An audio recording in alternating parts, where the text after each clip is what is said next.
문이 닫히는 소리가 바람에 섞여 사라졌다. 차가운 공기가 옷깃을 스쳐도 내 심장은 오히려 뜨거워졌다. 이 길의 끝이 어디일지 알 수 없었다. 안녕하세요. 50 중반의 한서진입니다. 5년 전 남편과의 이혼 후 저는 서울을 떠나 조용한 시골 마을에 정착했습니다. 이곳은 오래된 한옥을 개조한 작은 서점이었죠. 책 읽는 밤이라는 이름처럼 밤이 깊어질수록 책을 읽는 이들의 불빛이 하나둘 켜지는 곳이었습니다. 서점은 총 5개의 방을 가지고 있었어요. 한옥 특유의 아늑함과 고요함이 어우러져 찾는 이들에게 편안함을 선사했죠. 저녁이면 방마다 켜지는 조명이 마치 별처럼 빛났습니다. 1층에는 책들이 가득한 넓은 서가와 작은 차방, 그리고 제가 생활하는 안채가 있었습니다. 2층은 손님들이 머무는 객실과 작은 다락방으로 이루어져 있었죠. 혼자서 이 모든 공간을 관리하는 것은 쉽지 않은 일이었습니다. 특히 서가에 가득 찬 책들을 정리하고 무거운 책짐을 옮길 때면 절로 한숨이 나왔어요. 서울에서의 삶은 늘 바쁘고 시끄러웠지만 적어도 이런 육체적인 부담은 없었죠. 이제는 모든 것을 저 혼자 감당해야 했습니다. 이곳으로 내려온 지 5년이 흐르면서 저는 저만의 소박한 루틴을 만들어 갔습니다. 새벽 5시 30분 따뜻한 차 한 잔으로 하루를 시작하며 동이 트는 창밖을 바라봤어요. 오전에는 새로 들어온 책들을 정리하고 서점 문을 열 준비를 했죠. 오후에는 서점을 찾아온 손님들과 조용히 대화를 나누거나 차방에서 함께 책을 읽기도 했습니다. 저녁에는 서점 문을 닫고 간소하게 저녁 식사를 준비했습니다. 가끔은 이 모든 것이 버겁게 느껴질 때도 있었습니다. 특히 혼자 저녁을 먹을 때면 문득 서울에 두고 온 딸 생각에 외로움이 밀려왔습니다. 딸은 바쁜 직장 생활 때문인지 아니면 부모의 이혼 때문에 상처를 받았던 것인지 연락이 뜸해졌죠. 그저 가끔 안부 문자를 주고받는 정도였습니다. 어느 날 오후 평소와 다른 예약 전화가 걸려왔습니다. 대부분의 손님들은 주말이나 짧은 휴가 기간에 머물다 가는데 이분은 한 달간 장기 투숙을 원한다고 하셨어요. 목소리는 차분하고 정중했습니다. 50살 후반이나 60 초반 정도로 들렸죠. 안녕하세요. 책 읽는 밤 맞나요? 한 달 정도 머물고 싶은데 가능한지 문의드리려고요. 네, 가능합니다. 어떤 방을 원하시나요? 창밖 풍경이 좋은 방으로 부탁드립니다. 그림 작업을 하러 가는 거라서요. 그림 작가라고 하셨습니다. 이름은 박준수. 서울에서 온다고 하시더군요. 프리랜서로 활동하시면서 이번에 이 시골 마을의 풍경을 집중적으로 그리고 싶어서 이곳을 택했다고 했습니다. 한 달이라는 긴 기간이었지만 장기 투숙객은 저에게도 안정적인 수입이 되기에 반가웠습니다. 그럼 5월 1일부터 5월 31일까지 한 달이요. 네, 맞습니다. 불편 끼치지 않을 테니 너무 걱정 마세요. 주로 낮에 그림 그리러 나가 있을 겁니다. 정중하고 배려심 깊은 말투에서 좋은 인상을 받았습니다. 그렇게 준수 씨와의 첫 만남이 전화 통화로 이루어졌죠. 5월 1일 오후 2시쯤 차분한 색상의 세단 한 대가 서점 앞에 멈췄습니다. 차에서 내린 준수 씨는 전화로 상상했던 모습과 비슷했어요. 키는 적당했고 단정한 옷차림에 깔끔하게 정리된 머리, 그리고 차분한 인상이었습니다. 안녕하세요, 박준수입니다. 어서 오세요. 서점 주인 한서진입니다. 먼 길 오시느라 수고 많으셨어요. 악수를 나누며 인사를 했는데 손이 부드러우면서도 굳건했습니다. 차 트렁크를 보니 정말 짐이 많았어요. 스케치북과 물감, 이젤까지, 그리고 큰 캐리어 2개까지.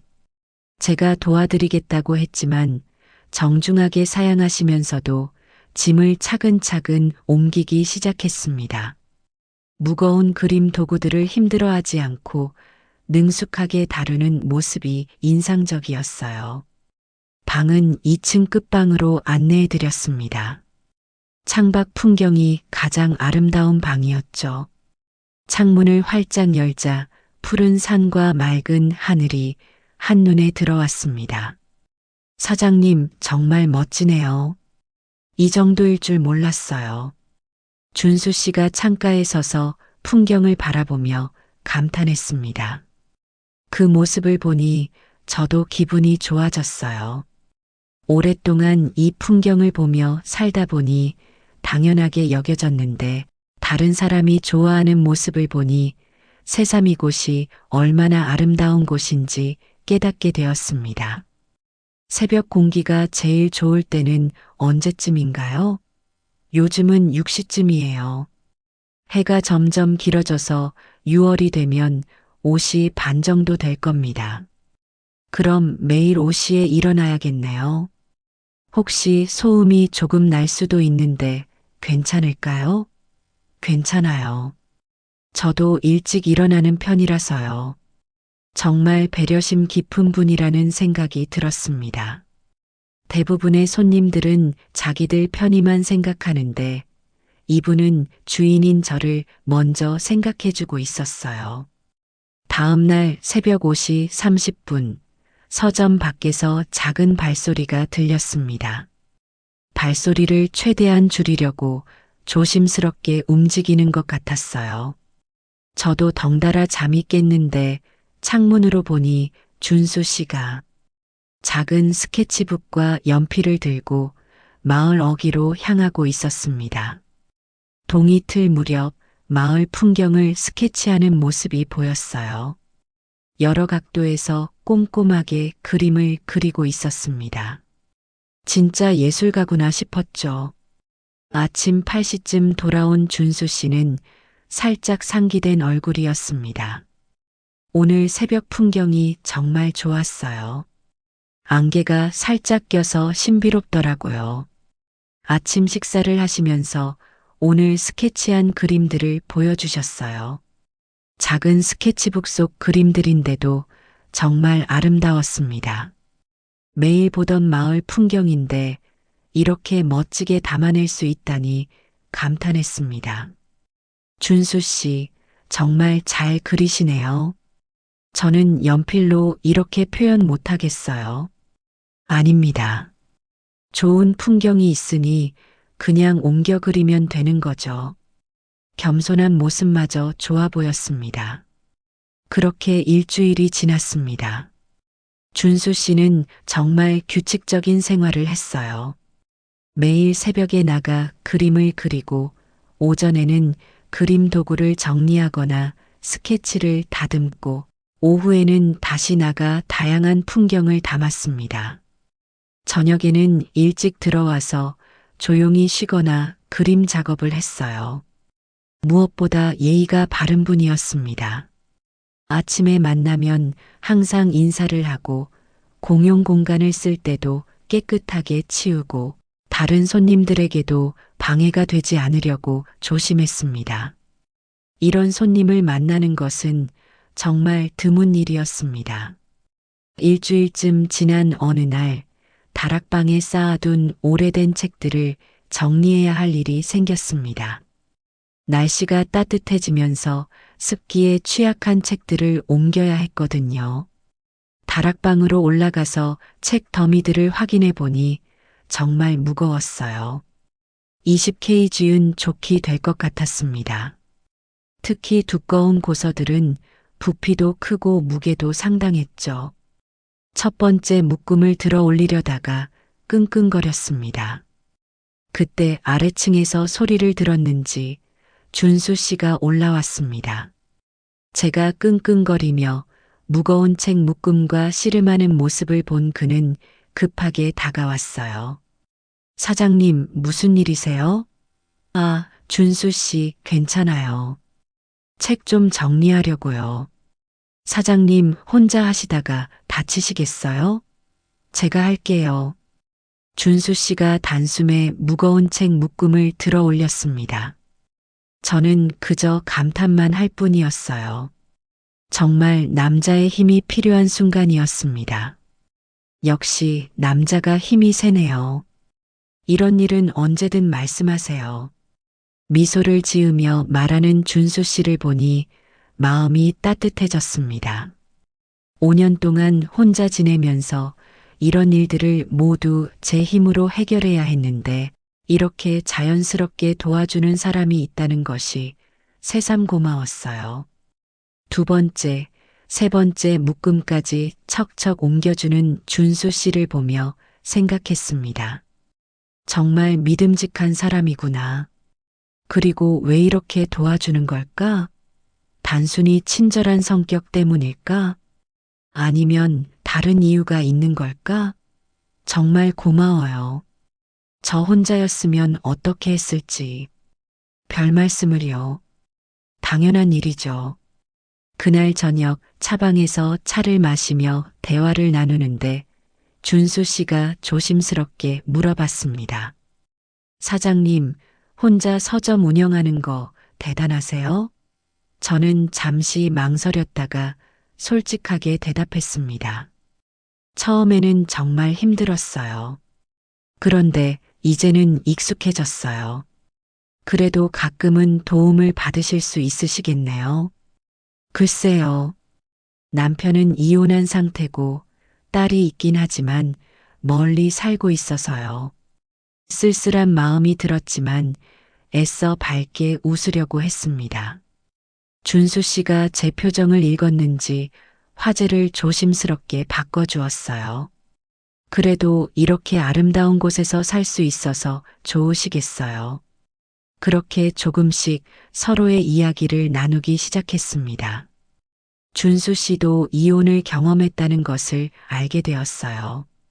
10년 전쯤 이혼을 했고 자녀는 없으며 현재는 혼자 사는 것이 편하다고 했습니다. 비슷한 처지라는 생각에 자연스럽게 동질감이 생겼어요. 2주째 되던 날 서점 안채 주방 천장의 형광등이 깜빡거리기 시작했습니다. 처음에는 단순히 접촉 불량인 줄 알았는데 점점 심해지더니 아예 켜지지 않게 되었어요. 천장이 높아서 사다리가 필요했는데 제가 사다리에 올라가서 전등을 바꾸기에는 너무 위험했습니다. 며칠 동안 주방이 어두컴컴해서 요리하기도 불편했어요. 전기기사를 불렀더니 지금 일이 많아서 며칠 뒤에 올 수 있다고 하더군요. 혼자 끙끙거리고 있었습니다. 50대 중반의 나이에 이런 일까지 혼자 해결해야 한다는 것이 때로는 막막하게 느껴졌어요. 준수 씨가 서가에서 책을 읽다 어두운 주방을 보고 물어봤어요. 사장님, 전등이 고장 났나요? 네, 며칠째 이래요. 사장님, 제가 해드릴게요. 새 전등관 있나요? 다행히 예전에 사두었던 형광등이 있었습니다. 준수 씨가 창고에서 사다리를 가져와서 능숙하게 전등을 바꿔주었어요. 사다리 아래에서 혹시라도 떨어질까봐 조마조마하게 지켜보고 있었는데 준수 씨는 전문가처럼 능숙하게 작업했습니다. 다 됐어요. 스위치를 켜니 주방이 환하게 밝아졌습니다. 준수 씨, 진짜 밝아졌네요. 저 혼자였으면 며칠은 그냥 어두컴컴하게 지냈을 텐데. 정말 고마워요. 남자가 있어야 할 일이 있지 않습니까? 준수 씨의 말에 괜히 마음이 따뜻해졌습니다. 남자가 있어야 할 일이라는 표현이 묘하게 마음에 와 닿았어요. 혼자 살면서 정말 그런 순간들이 많았거든요. 높은 곳의 전등, 무거운 짐, 고장난 가전제품들. 이런 것들을 해결할 때마다 남자의 도움이 절실했는데 준수 씨가 그 마음을 정확히 읽어준 것 같았습니다. 환하게 켜진 조명 아래 우리의 시선이 마주쳤습니다. 그 순간 묘한 전류가 우리 사이를 흐르는 듯했고 공기 중에는 말로 표현할 수 없는 긴장감이 감돌았습니다. 준수 씨의 눈빛 속에서 저는 오랫동안 숨겨져 있던 감정을 읽을 수 있었습니다. 누가 먼저라 할 것 없이 우리의 입술이 만났습니다. 그 순간 세상의 모든 소리가 멈춘 것 같았습니다. 준수 씨의 손이 제 허리를 감싸 안았고 저는 그의 목을 감싸 안았습니다. 그의 입술은 상상했던 것보다 더 부드럽고 따뜻했습니다. 첫 키스의 떨림이 가라앉자 우리 사이의 열정은 더욱 깊어졌습니다. 주방 테이블에 기대어 서로를 바라보던 우리는 말없이 손을 맞잡고 안채 방으로 향했습니다. 한 걸음 한 걸음이 새로운 세계로 들어가는 문턱을 넘는 것 같았습니다. 침실의 희미한 조명 아래 우리는 진실된 모습을 드러냈습니다. 준수 씨의 손길이 저를 지나갈 때마다 숨겨진 불꽃이 피어오르는 듯 했습니다. 그의 시선은 제게 묻고 있었고 제 미소는 그에게 답했습니다. 둘이 하나로 맞닿는 순간 오랫동안 잊고 있던 감각들이 되살아났습니다. 준수 씨의 숨결이 닿을 때마다 전율이 온몸을 타고 흘렀고 그의 심장 박동이 제 가슴을 통해 전해졌습니다. 그것은 단순한 육체적 결합을 넘어선 두 영혼의 깊은 교감이었습니다. 창밖으로 보이는 별빛 아래 우리는 서로의 온기에 취해 시간이 멈춘 듯한 순간을 공유했습니다. 준수 씨의 손길은 때로는 강렬하게, 때로는 부드럽게 저를 탐험했고 저 역시 그의 모든 것을 느끼고 싶었습니다. 그 순간 우리는 서로에게 온전히 집중했고 세상의 모든 걱정과 불안은 저 멀리 사라진 듯 했습니다. 마지막 순간 우리는 함께 별이 빛나는 우주로 날아오르는 듯 했습니다. 그것은 단순한 쾌락을 넘어선 완전한 하나가 되는 경험이었습니다. 모든 감각이 극대화되어 시간과 공간의 경계가 무너지고 오직 순수한 존재감만이 남는 순간이었습니다. 그 후 그의 품에 안겨 누운 채로 우리는 말없이 서로의 숨결을 느꼈습니다. 준수 씨의 심장 박동이 점차 안정을 찾아가는 동안 저는 그에게 머리를 기대고 있었습니다. 그의 손가락이 제 머리카락 사이로 부드럽게 스며들었고 그 작은 손길에서도 깊은 애정이 느껴졌습니다. 괜찮아요? 준수 씨의 목소리가 침묵을 깨뜨렸습니다. 네. 준수 씨, 너무 좋아요. 제 대답은 진심이었습니다. 그날 밤 우리는 서로에게 새로운 의미가 되었습니다. 더 이상 서점 주인과 손님이 아닌 한 남자와 한 여자로서 서로의 외로움을 채워주는 존재가 되었습니다. 그리고 그 시작은 어두운 주방에서 밝혀진 한 줄기 빛처럼 우리 삶에 새로운 밝음을 가져다 주었습니다. 저녁에도 함께 차를 마시며 이야기를 나누었는데 준수 씨에 대해 더 많이 알게 되었어요. 원래는 회사를 다녔는데 몇 년 전에 퇴직하고 나서 본격적으로 그림 일을 시작했다고 했습니다. 취미로 하던 것을 직업으로 바꾼 셈이라고 하더군요. 그럼 이렇게 여행 다니시면서 그림 그리고 계신 거예요? 비슷하죠? 한 달씩 머물면서 작업할 때도 있어요. 부러웠습니다. 저도 언젠가는 이런 식으로 여유롭게 살 수 있을까요? 준수 씨처럼 저도 나중에는 뭔가 다른 일을 해야 할 것 같아요. 이 일이 체력적으로 만만치 않거든요. 사장님, 아직은 건강해 보이시는데요? 준수 씨, 겉으로는 그래 보여도 혼자 하는 일이 많아서 힘들어요. 그런 이야기를 하다 보니 자연스럽게 제 상황을 털어놓게 되었어요.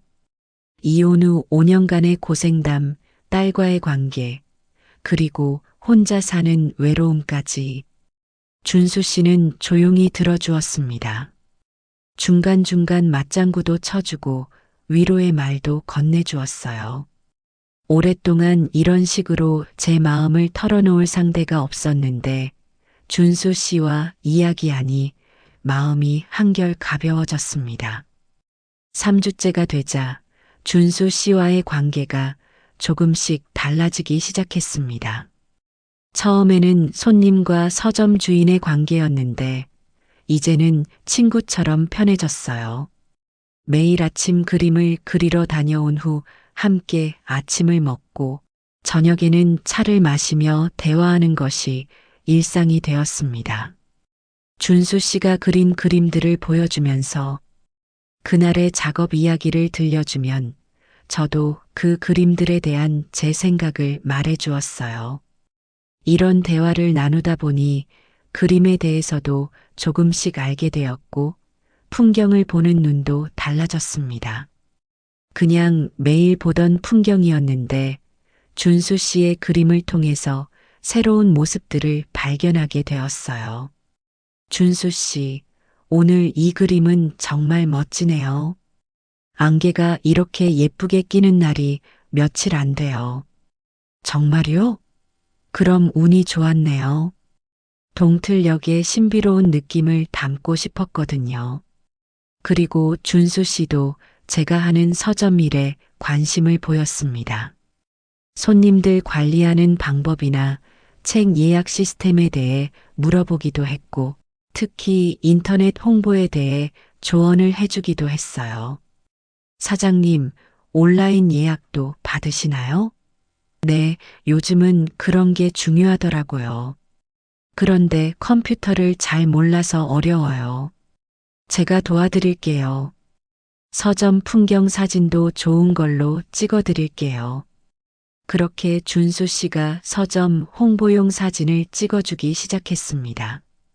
각 방의 아늑한 분위기, 창밖 풍경, 서가의 책들까지 정말 전문가답게 멋지게 찍어주었어요.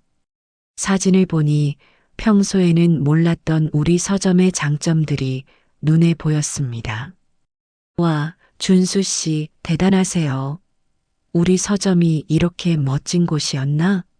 사장님, 여기 진짜 좋은 곳이에요. 정말로요. 준수 씨가 진심으로 말하는 것 같았습니다. 그 말을 들으니 제가 5년 동안 혼자 꾸려온 이 공간에 대한 자부심도 생겼어요. 한 달째가 되는 날이 우연히 제 생일이었습니다. 5월 31일 준수 씨가 떠나는 날이기도 했죠. 사실 생일은 이미 특별한 의미가 없어진 지 오래였어요.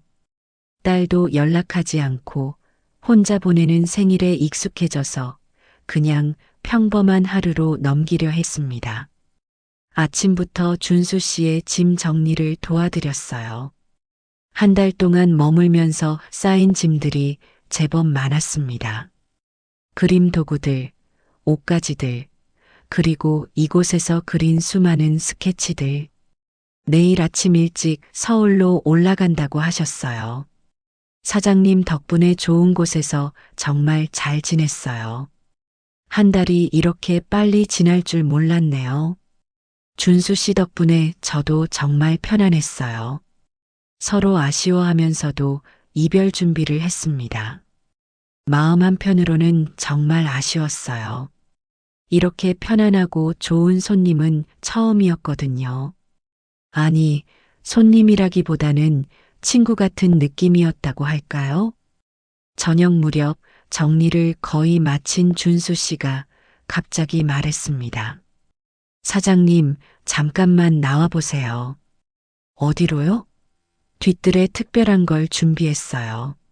무슨 일인지 궁금해하며 따라 나갔습니다. 뒤뜰에 가보니 준수 씨가 작은 이재를 설치해 두고 있었습니다. 해가 지기 시작하는 시간이었고 하늘이 온통 붉은 빛으로 물들어가고 있었습니다. 준수 씨, 뭐 하시는 거예요? 사장님, 생일 축하해요. 깜짝 놀랐습니다. 제 생일을 어떻게 알았을까요? 어떻게 알았어요? 제 폰에 예약 전화했던 번호가 저장돼 있어서요. 카톡에 사장님 생일이 뜨더라고요.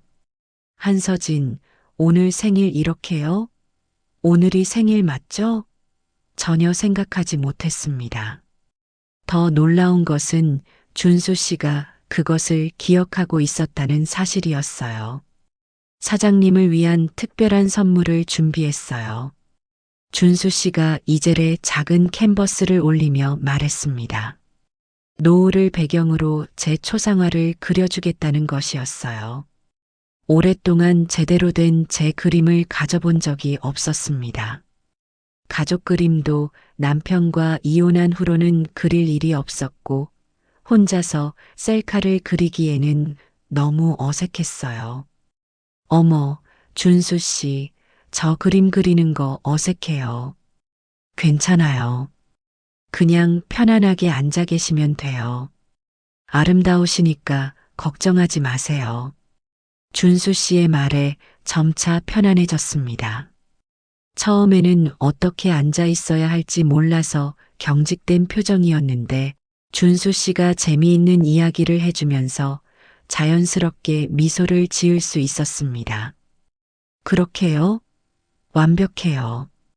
연필이 캔버스 위를 유연하게 움직이는 소리가 들렸습니다. 노을빛이 제 얼굴을 비추는 순간, 바람이 살랑거리며 나뭇잎을 흔드는 순간, 그림 속에 제가 마치 살아있는 듯 했습니다. 준수 씨는 그 모든 순간들을 놓치지 않고 담아주었어요. 사장님, 정말 아름다워요. 자연스럽게 미소 지어 보세요. 오랫동안 누군가가 저를 아름답다고 말해준 적이 없었습니다. 남편과 함께 살 때도 그런 말을 듣지 못했는데 50 중반의 나이에 이런 말을 듣다니 심장이 두근거렸어요. 그림은 30분 정도 계속되었습니다. 여러 각도에서 여러 표정으로 준수 씨는 전문 그림 작가답게 꼼꼼하게 그려주었어요. 처음에는 어색했지만 점점 자연스러워졌고 나중에는 즐거워지기까지 했습니다. 이제 됐어요. 정말 멋진 그림이 나올 것 같아요. 그림 작업을 마치고 뒤뜰 벤치에 앉아서 노을을 바라보았습니다. 준수 씨와 나란히 앉아서 조용히 하늘을 바라보는 시간. 참 평화로웠어요. 5년 동안 혼자 지내면서 이런 순간을 느껴본 적이 없었습니다. 준수 씨, 정말 고마워요. 이런 특별한 선물을 받을 줄 몰랐어요. 사장님, 별거 아니에요. 기억에 남을 만한 생일이 되었으면 좋겠어요. 그날 밤 준수 씨와 함께 생일 저녁을 먹었습니다. 특별한 음식은 아니었지만 함께 먹는 저녁이라는 것만으로도 의미가 있었어요. 생일 케이크는 없었지만 준수 씨가 준비한 작은 촛불 하나로도 충분했습니다. 며칠 후 준수 씨가 완성된 그림을 가져다 주었습니다. 완성된 제 초상화를 보고 깜짝 놀랐습니다. 어머, 준수 씨, 이게 정말 저예요? 그림 속의 저는 환하게 웃고 있었어요. 노을빛을 받은 얼굴이 따뜻해 보였고 눈가에 주름이 있지만 행복해 보였습니다. 정말 오랫동안 이렇게 환하게 웃은 적이 없었는데 너무 행복해 보이더라고요. 내가 이렇게 환하게 웃을 줄 아는 사람이었나? 다 준수 씨 덕분인 것 같아요. 그 순간 저는 깨달았습니다. 제 마음이 준수 씨에게 기울어지고 있다는 것을. 처음에는 단순히 좋은 손님이라고 생각했는데, 이제는 그 이상의 감정이 생긴 것 같았어요. 한 달 예정이던 투숙이 연장되었습니다. 준수 씨도 서울에 급하게 돌아갈 일이 없다고 하셨고, 저도 솔직히 떠나보내고 싶지 않았거든요. 그렇게 6월도 함께 보내게 되었습니다. 6월이 되면서 우리 사이는 더욱 가까워졌습니다. 매일 저녁 함께 차를 마시며 대화를 나누고 준수 씨가 그린 그림을 보며 이런저런 이야기를 나누었어요. 때로는 함께 마을 산책을 하기도 했고 시장에 장을 보러 가기도 했습니다. 어느 날 저녁 평소처럼 차를 마시며 이야기하고 있는데 준수 씨가 조심스럽게 말을 꺼냈습니다. 서진 씨, 제가 고백할 게 있어요. 가슴이 두근거렸습니다. 무슨 이야기일까요? 저 서진 씨를 좋아해요.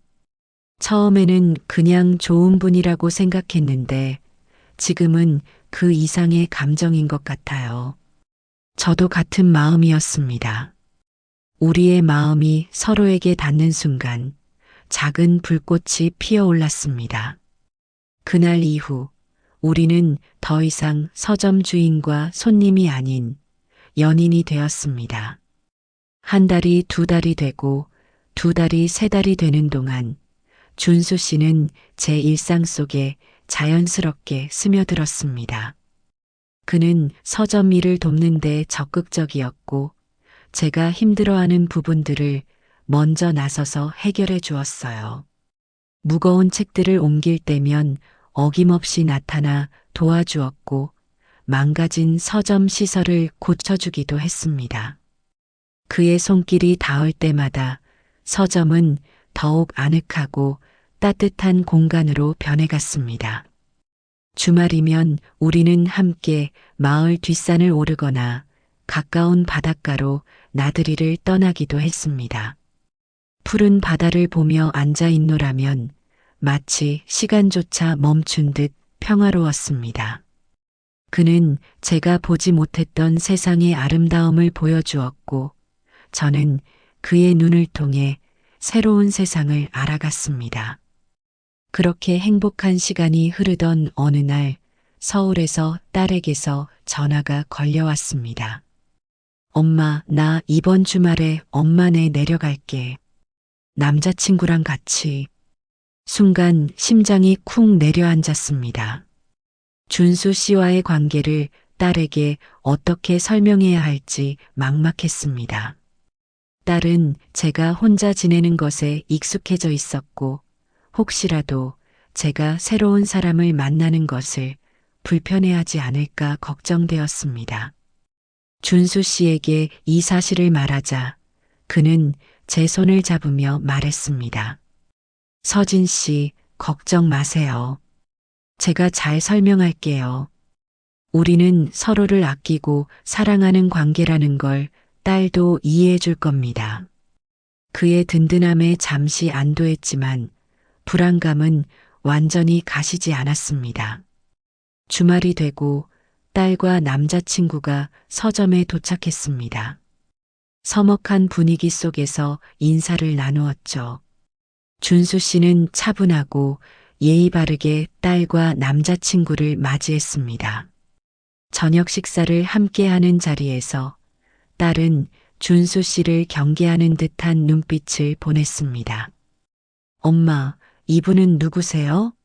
서점에 계시는 손님인가요? 딸의 질문에 저는 순간 말문이 막혔습니다. 준수 씨가 제 손을 지그시 잡으며 나섰습니다. 안녕하세요.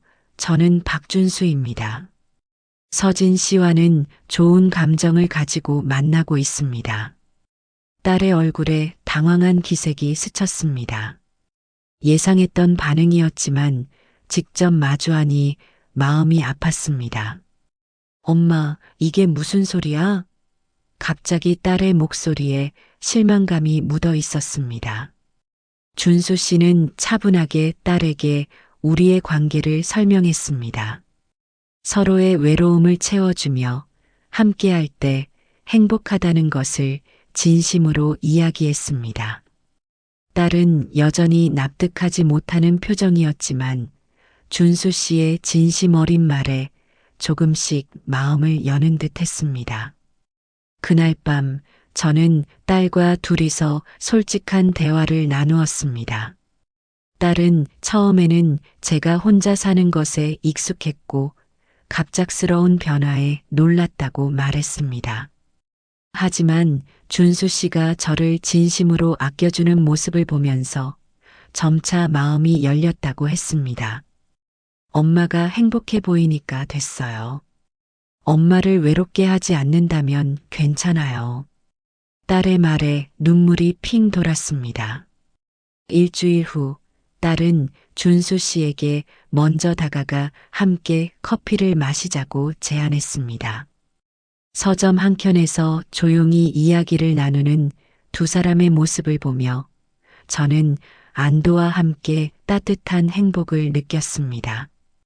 딸의 남자친구 역시 준수 씨를 편안하게 대하기 시작했습니다.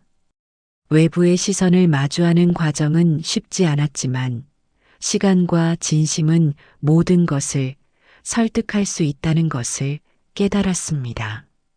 가을이 깊어지고 서점 뒤뜰의 감나무에는 주황색 감들이 주렁주렁 매달렸습니다. 준수 씨는 여전히 제 곁을 지키며 함께 서점 일을 꾸려나가고 있습니다. 그는 더 이상 손님이 아닌 제 삶의 가장 소중한 동반자가 되었습니다. 저녁이면 우리는 함께 책을 읽거나 조용히 차를 마시며 하루를 마무리합니다. 창밖으로 보이는 붉게 물든 노을처럼 우리의 삶도 따뜻한 빛으로 물들어가는 듯합니다. 어쩌면 저는 돌아올 수 없는 강을 건넜을지도 모릅니다. 하지만 그 강을 건너 새로운 세상에 발을 디딘 지금 저는 그 어느 때보다 행복합니다. 사랑은 예고 없이 찾아오고 삶은 예측할 수 없는 방향으로 흘러갑니다. 하지만 그 안에서 우리는 새로운 의미를 찾고 진정한 행복을 발견할 수 있습니다. 바다가 아무 말도 하지 않지만 늘 같은 자리에서 우리를 받아주듯 우리도 서로의 삶을 온전히 받아들이며 나아가고 있습니다. 좋아요, 구독, 공유, 알림 설정은 다음 이야기를 여는 열쇠입니다. 개인정보 보호를 위해 일부 내용은 각색되었습니다. 너른 양해 부탁드립니다.